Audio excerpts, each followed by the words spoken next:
Nunca imaginé que mi propia familia me traicionaría de esa manera, que mi hermana María sería encerrada como si fuera un animal en un lugar que decían ser un hospital, pero que era peor que una cárcel, y que yo, Rosa, tendría que convertirme en alguien que no era, fingiendo ser parte de ese infierno para poder salvarla. Ay, amigos, si supieran lo que pasé. Pero déjenme contarles desde el principio, porque esta historia me quema por dentro hasta hoy, a mis 65 años, sentada aquí en mi casita en San Isidro, con el viento de la sierra soplando afuera. ¿Alguna vez has sentido que tu familia te dio la espalda, que te clavaron un puñal por el simple hecho de soñar un poco? ¿Desde dónde nos escuchas? Déjanos un comentario, por favor, cuéntanos tu historia. Y si te gusta esta, no olvides suscribirte al canal para más relatos como este, que vienen del corazón. Todo empezó en los años 60, en este pueblo chiquito de San Isidro, en el estado de Jalisco, México. Era un lugar bonito, con sus calles empedradas, las montañas verdes alrededor y el río que bajaba cantando en las lluvias. La gente vivía tranquila, trabajando en las milpas o en las pequeñas fábricas de tequila que había por ahí. Mi familia era como tantas otras, humilde pero unida, o eso pensaba yo. Mi papá, don Juan, era un hombre duro, de esos que se levantaban antes del amanecer para ir al campo. Tenía las manos callosas de tanto manejar el machete, y su palabra era ley en la casa. No admitía discusiones, especialmente de las mujeres. Las hijas obedecen, punto, decía siempre, con esa voz ronca que me ponía los pelos de punta cuando era niña. Mi mamá, doña Carmen, era todo lo contrario. Una mujer dulce, con ojos grandes y tristes, que se pasaba el día en la cocina preparando tortillas y mole para nosotros. Ella nunca alzaba la voz, pero sus abrazos eran como un refugio en las noches frías. Recuerdo cómo me peinaba el cabello largo con sus dedos suaves, tarareando canciones antiguas mientras yo jugaba con mis muñecas de trapo. Éramos 4 hermanos, yo la mayor, luego María, que era 2 años menor que yo, y 2 hermanitos varones que venían después. Pero María y yo éramos inseparables, como 2 gotas de agua. Ella era la lista de la familia, siempre con un libro en la mano, soñando con ser maestra. Voy a enseñar a los niños a leer, Rosa, y a soñar grande, me decía con esos ojos brillantes mientras corríamos por el patio persiguiendo gallinas. Nuestra casa era modesta, de adobe con techo de teja, pero llena de risas. Por las mañanas, el olor a café de olla nos despertaba y mamá nos servía atole con pan dulce. Papá llegaba al mediodía con el sol quemándole la piel y comíamos todos juntos en la mesa de madera que él mismo había tallado.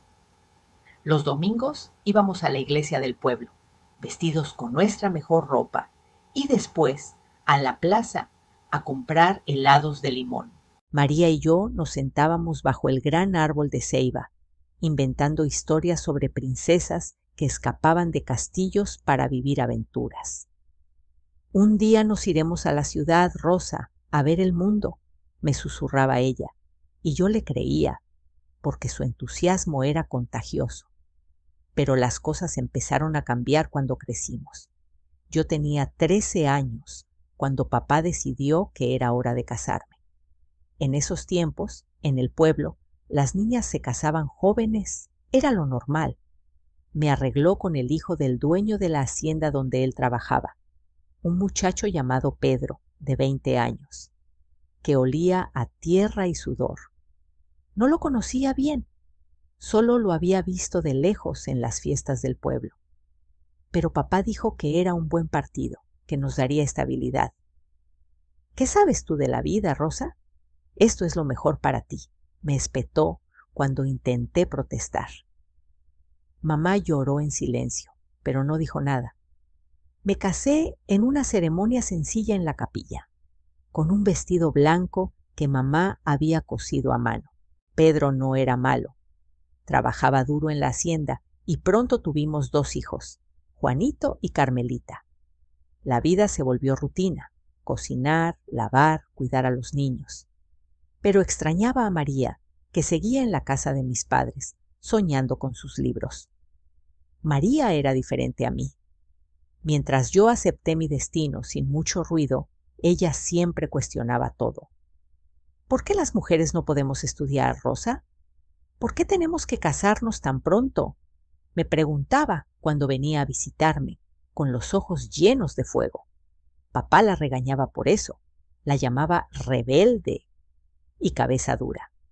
Decía que las ideas locas la llevarían a problemas. Y tenía razón, en cierto modo, porque cuando María cumplió 15 años, papá le arregló un matrimonio con don Esteban, un viudo rico de 50 años, dueño de tierras en el valle.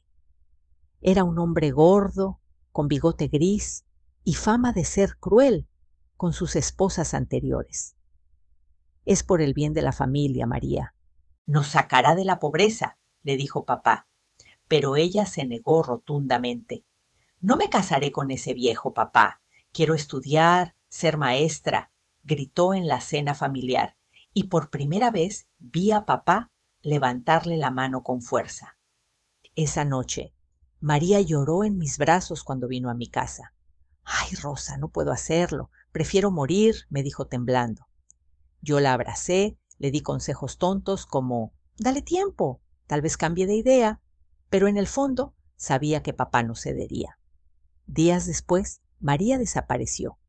Se escapó en la madrugada, llevándose solo un poco de ropa y el dinero que había ahorrado vendiendo huevos en el mercado. Papá montó en cólera. Reunió a los vecinos para buscarla por los caminos polvorientos. «Esa ingrata me deshonró», rugía. Y mamá se pasaba los días rezando a la Virgen por su regreso. Yo, con mis hijos pequeños, no podía hacer mucho, pero mi corazón se partía pensando en mi hermana sola en el mundo.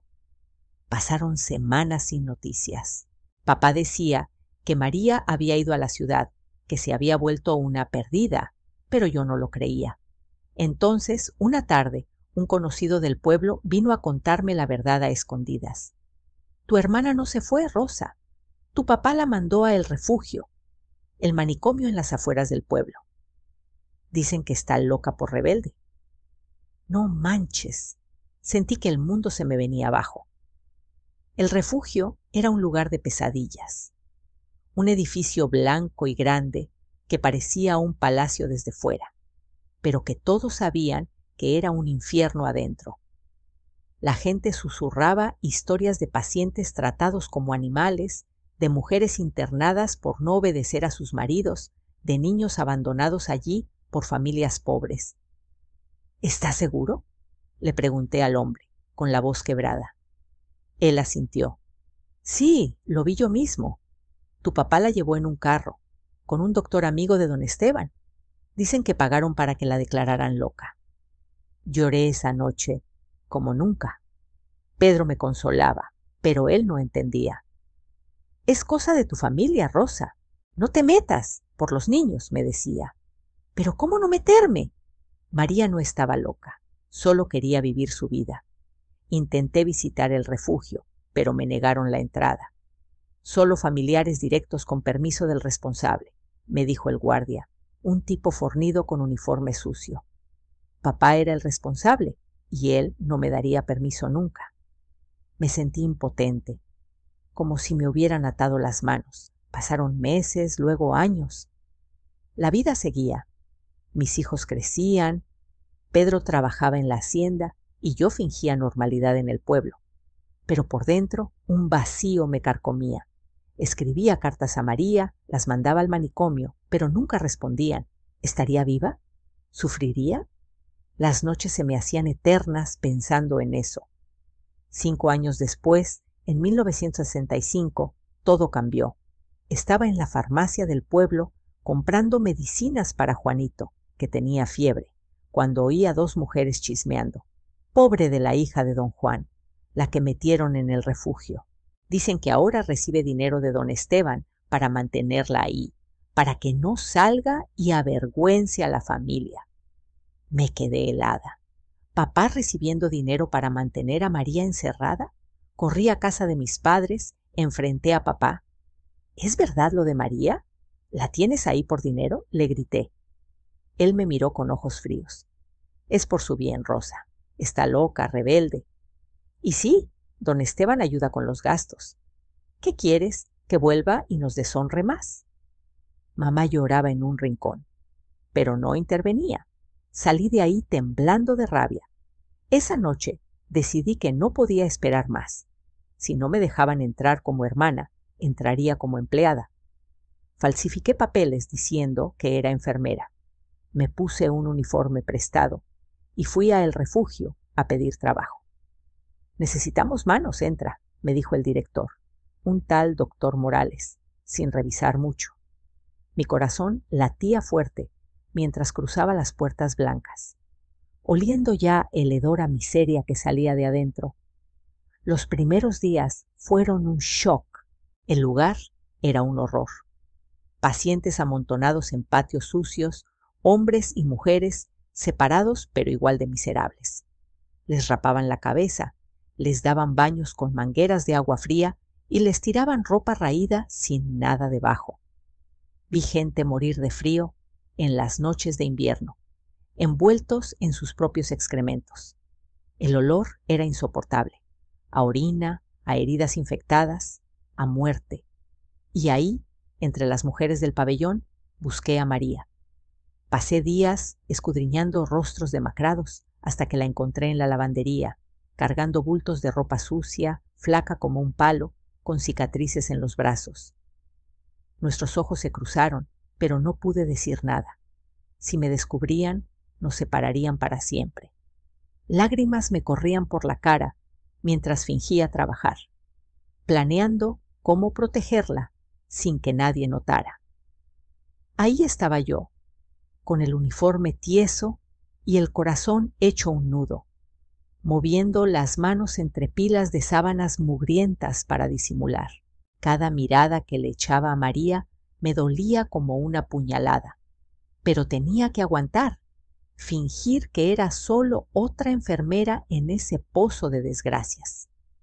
El vapor caliente de las tinas subía como niebla, mezclándose con el sudor de las mujeres que trabajaban a mi lado, y yo me tragaba el llanto, pensando en cómo acercarme sin que los guardias, esos tipos con ojos de buitre, se dieran cuenta.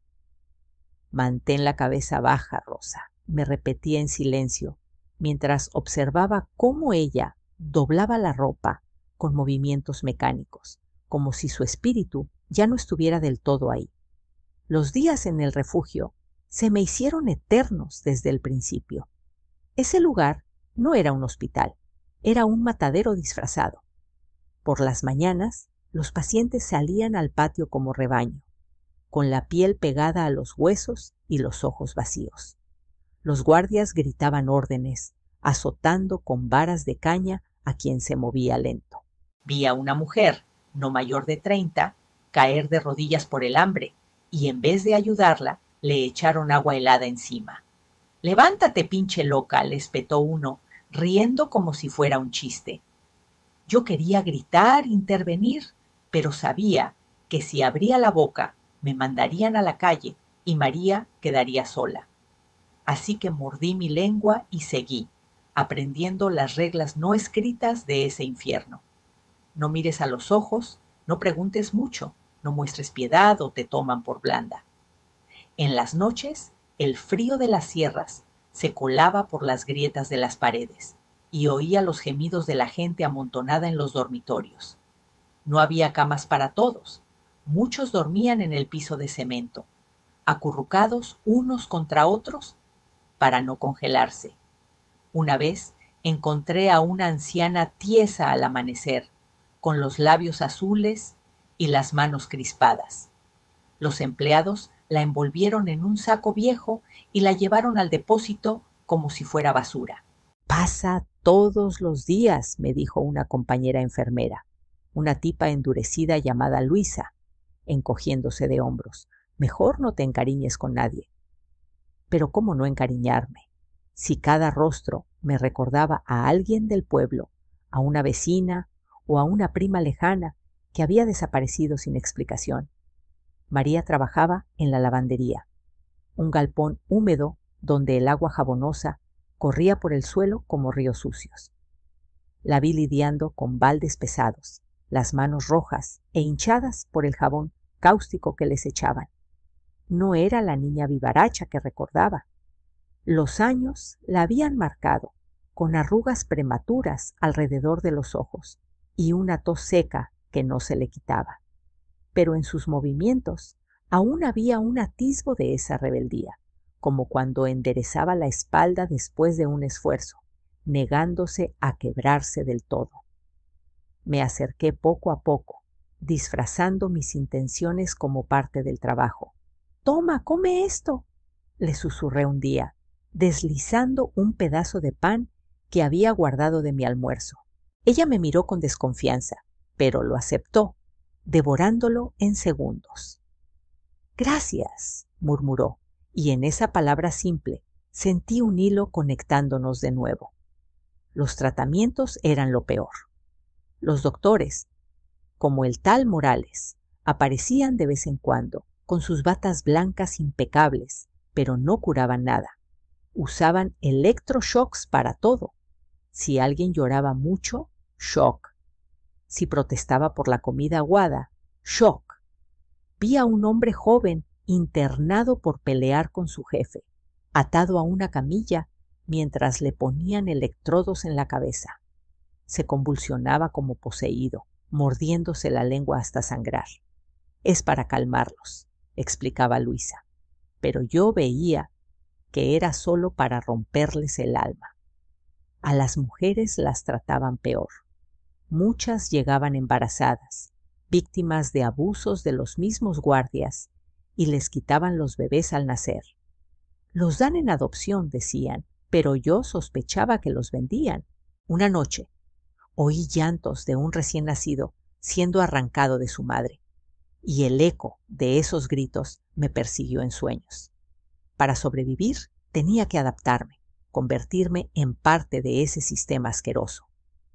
Me asignaron turnos en el pabellón femenino, donde cientos de mujeres se hacinaban en espacios para 50. Distribuía las raciones, un caldo ralo con pedazos de verdura podrida, servido en baldes como para cerdos. Las más fuertes comían primero. Las débiles se quedaban con migajas o nada. Vi a una chica, apenas una adolescente, comer cucarachas del suelo por desesperación. «No hay suficiente para todas», justificaba el director en las reuniones, pero yo veía cómo los empleados se llevaban sacos de comida para sus casas. El dinero del gobierno desaparecía en bolsillos ajenos, dejando a los pacientes en la miseria. Poco a poco gané la confianza de algunas compañeras.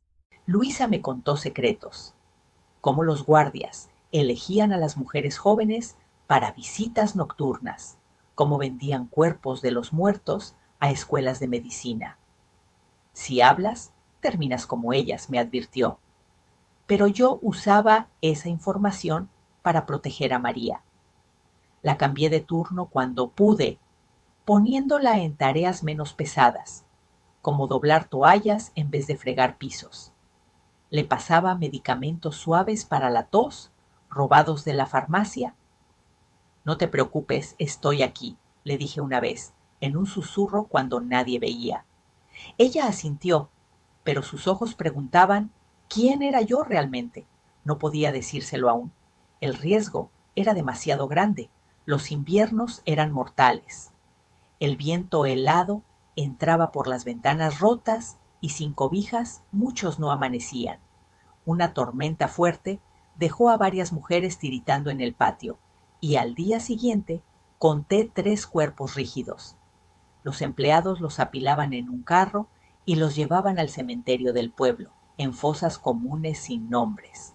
«Dios se los llevó», decían, pero yo sabía que era negligencia pura.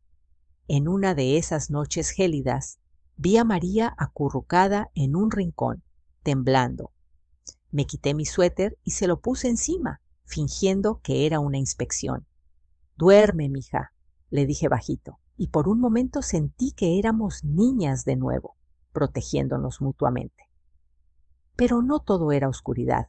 Encontré aliados inesperados. Una paciente llamada Luz, una mujer de unos 40 con cabello corto y ojos astutos, se acercó a mí un día en la lavandería. «Tú no eres como las otras», me dijo, mientras se estrujaba una sábana. Luz había sido periodista en la ciudad, internada por escribir contra el gobierno. «Me metieron aquí por delirios de grandeza», se rió amargamente. Nos hicimos confidentes. Ella me enseñaba a navegar los peligros, como evitar al guardia más cruel, un tal Ramón, que disfrutaba golpeando a las débiles. A cambio, yo le daba noticias del exterior, lo poco que sabía del pueblo. «El mundo cambia, Rosa, pero aquí el tiempo se detiene», me decía. Con el tiempo, empecé a documentar lo que veía. En un cuadernito escondido en mi locker, anotaba fechas, nombres, atrocidades. El día que electrocutaron a una niña por llorar, la vez que un guardia abusó de una paciente y la dejaron sangrando. Algún día usaré esto, pensaba, aunque no sabía cómo. Mi vida fuera del refugio se desdibujaba. Veía a mis hijos solo en folgas y Pedro se quejaba de mi ausencia. «Estás cambiando, Rosa, pareces un fantasma», me dijo una vez. Pero no podía parar. María dependía de mí. Una tarde, mientras le pasaba una fruta escondida, nuestras manos se tocaron y sentí su pulso acelerado. «Confía en mí», le susurré, y en ese instante una chispa de reconocimiento cruzó su rostro, aunque no dijo nada. El miedo nos mantenía en silencio, pero el lazo se fortalecía. Sin embargo, el director Morales empezó a vigilarme más, con esa sonrisa falsa que ocultaba sus intenciones oscuras. «Buen trabajo, enfermera», me dijo un día, pero sus ojos decían otra cosa. Sabía que estaba en la cuerda floja, y el pánico me invadía al pensar en qué pasaría si me descubrían. Ese escalofrío que me recorrió la espalda cuando Morales me miró, así no se me quitaba ni con el calor sofocante del mediodía. Caminaba por los pasillos con el paso apresurado, sintiendo sus ojos clavados en mí como alfileres. Pero no podía parar ahora. El aire viciado del pabellón me ahogaba, cargado de lamentos ahogados y el zumbido constante de las moscas que revoloteaban sobre las heridas abiertas de los pacientes. Cada paso que daba era un recordatorio de que el tiempo se agotaba y yo tenía que actuar con más astucia, tejiendo una red invisible para desmantelar ese nido de víboras desde adentro. Las atrocidades que presenciaba día tras día me endurecían el alma, pero también avivaban una furia que no sabía que tenía. En el ala de tratamientos especiales vi cómo arrastraban a una joven llamada Anita, internada por haber huido de un marido golpeador. La ataron a una mesa oxidada, le pusieron gel en las sienes y activaron la máquina de electrodos sin anestesia. Su cuerpo se arqueó como un arco tenso, los dientes rechinando hasta romperse, y salió de ahí babeando, con la mirada perdida en un vacío eterno. «Es para resetear la mente», justificó un médico residente, un chamaco recién graduado que repetía lo que le decían sin cuestionar. Pero yo veía claro, no era cura, era tortura pura, un modo de silenciar a quien osaba alzar la voz. Peor aún, eran las noches en el sector femenino, donde los guardias merodeaban como lobos. Una madrugada desperté con los sollozos de una mujer en el cuarto contiguo. Era una paciente nueva, violada por uno de esos canallas, mientras las luces estaban apagadas. Al día siguiente, la encontré acurrucada en un rincón, con moretones en los muslos y la ropa rasgada. «No digas nada, o te mandan al aislamiento», le advertí en un susurro, pero mi voz temblaba de rabia. Los niños nacidos de esos abusos eran arrancados al instante. Los vi cargar a un bebé envuelto en harapos, gritando mientras lo separaban de su madre exhausta. Se van a familias buenas, mentía el personal, pero rumores corrían de que los vendían en el mercado negro, como mercancía barata. El sistema entero apestaba a podredumbre. Morales y sus compinches desviaban las donaciones. Camiones llegaban con medicinas y comida, pero salían medio vacíos, rumbo a sus casas lujosas en el pueblo. Una vez pillé a un enfermero vendiendo antibióticos en el mercado negro, y cuando lo confronté en privado, se rió en mi cara. Todos lo hacemos, güey. Si no, ¿cómo sobrevives con este sueldito de mierda? Anotaba todo en mi cuaderno oculto, escondido bajo una baldosa suelta en mi habitación. Nombres de corruptos, fechas de entregas robadas, incluso detalles de cómo empaquetaban cuerpos para enviarlos a universidades lejanas. Un cadáver fresco vale oro para los estudiantes de medicina, oí decir a Morales en una reunión secreta, riendo con un trago en la mano. Pero el golpe más duro vino de donde menos lo esperaba, mi propia sangre. Una tarde, mientras revisaba archivos viejos en la oficina administrativa, fingiendo buscar suministros, encontré un sobre amarillento con el nombre de María. Dentro, cartas y recibos. Pagos mensuales de don Esteban a mi padre, don Juan, firmados con tinta desvaída. Por el mantenimiento de la paciente rebelde, decía uno, con fechas que remontaban a su internamiento. Mi mundo se tambaleó. Papá no solo la había encerrado por orgullo, sino que cobraba por mantenerla ahí, como si fuera un negocio. Lágrimas calientes me nublaron la vista y un odio visceral me invadió, mezclado con traición. ¿Cómo pudiste, papá, vender a tu hija por unas monedas? Mascullé sola, apretando el papel hasta arrugarlo. Esa revelación me destrozó, pero también me encendió. Ya no era solo rescate, era venganza contra todos, empezando por el sistema que lo permitía. Necesitaba aliados, y Luz se convirtió en mi sombra leal. En las pausas de la lavandería, nos reuníamos en un rincón oscuro, planeando con voz baja. Yo era reportera en Guadalajara, cubría corrupción hasta que me silenciaron. Me confió una vez, sus ojos brillando con determinación renovada. Usemos eso. Documentemos todo, fotos mentales, testimonios. Luego, sácalo al mundo. Juntas recolectamos pruebas. Yo robaba documentos de la oficina. Ella hablaba con otras pacientes para registrar abusos, una mujer con quemaduras de cigarro por desobedecer, otra con brazos rotos por resistir un tratamiento. Anotábamos ventas de cuerpos. 5 cadáveres enviados el martes, pago en efectivo a Morales. Escribí una noche, con la luz de una vela temblorosa. Luz me enseñó trucos de su oficio, cómo codificar notas para que parecieran listas de lavandería, cómo observar sin ser vista. Contacta a un viejo amigo mío, un periodista en la capital, sugirió. Mándale una carta por un visitante confiable. Arriesgué todo. En una visita familiar al pabellón, pasé un sobre a un pariente de otra paciente con detalles explosivos. Llévalo a esta dirección en México DF, le pedí, mi voz un hilo tenso. Mientras tanto, intensificamos la recolección. Testigos de robos de fármacos, frascos de penicilina desaparecidos y hasta un guardia borracho que confesó ventas de órganos. Morales se lleva la tajada grande, balbuceó, y lo anotamos todo. La tensión subió cuando llegó una inspección sorpresa del gobierno estatal.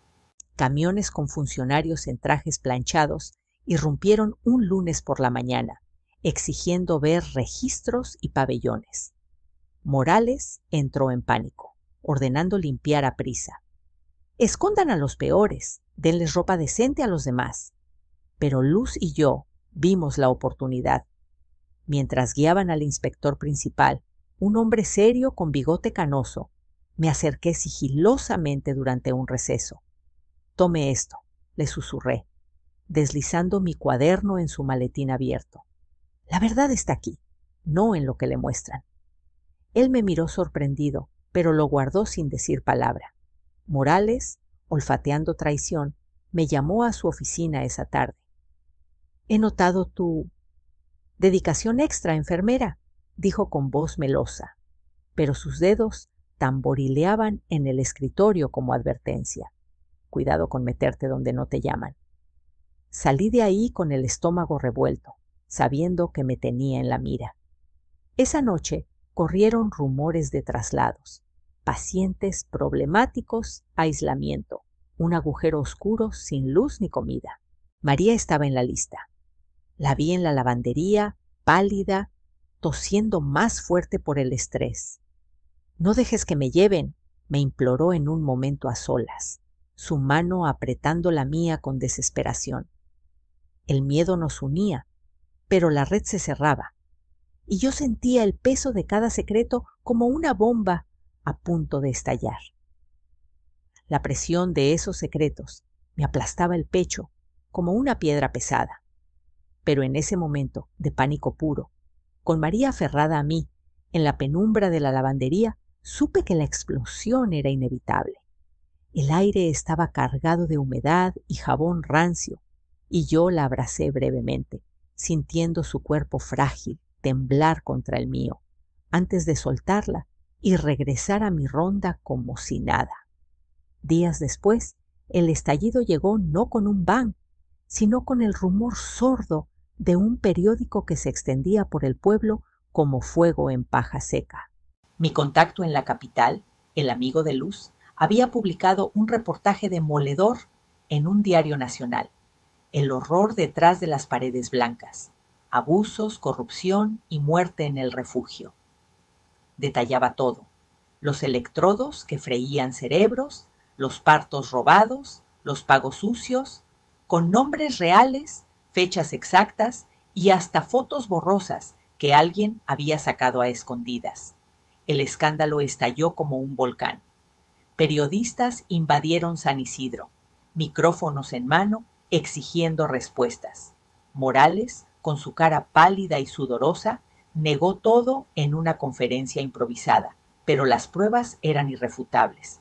La policía estatal allanó el lugar esa misma semana, confiscando archivos y arrestando a los cabecillas. Guardias como Ramón, con sus manos manchadas de violencia, médicos cómplices que firmaban diagnósticos falsos, y al final, Morales mismo, esposado y gritando que era un complot. «Esto no se quedará así», que aullaba mientras lo metían en la patrulla. Pero el pueblo entero lo vio caer, y por primera vez en años sentí un alivio que me recorrió como agua fresca en un desierto ardiente. Con la investigación en marcha, las altas llegaron en oleadas. Pacientes que nunca debieron estar ahí, mujeres como Anita, con sus sueños rotos, hombres acusados de vagancia por ser pobres, fueron liberados con evaluaciones reales, no inventadas. María fue una de las primeras. La encontré en la sala de salida, con una maleta raída en la mano, mirando el portón abierto como si no creyera que era real. «Vamos a casa, hermanita», le dije, tomándola del brazo, y por fin pude abrazarla sin miedo, sintiendo su llanto mojando mi hombro. Luz también salió, con una sonrisa triunfante. «Lo logramos, Rosa. El mundo sabe ahora». Nos despedimos con promesas de cartas. Ella rumbo a Guadalajara a retomar su pluma. Yo con mi hermana, de vuelta al fin. Llevar a María a mi casita en San Isidro fue como revivir un sueño roto. Al principio, todo la asustaba. El ruido de los autos en la calle, el chorro caliente de la ducha, hasta el sabor de un taco fresco con salsa picante. «No sé cómo vivir aquí afuera», me confesaba por las noches, sentada en la cocina, con una taza de chocolate entre las manos temblorosas. Yo la guiaba con paciencia, como a una niña. Le enseñé a encender el fogón, a peinarse el cabello, que le crecía de nuevo, a leer los periódicos que hablaban de la reforma en los asilos. Paso a paso, mija.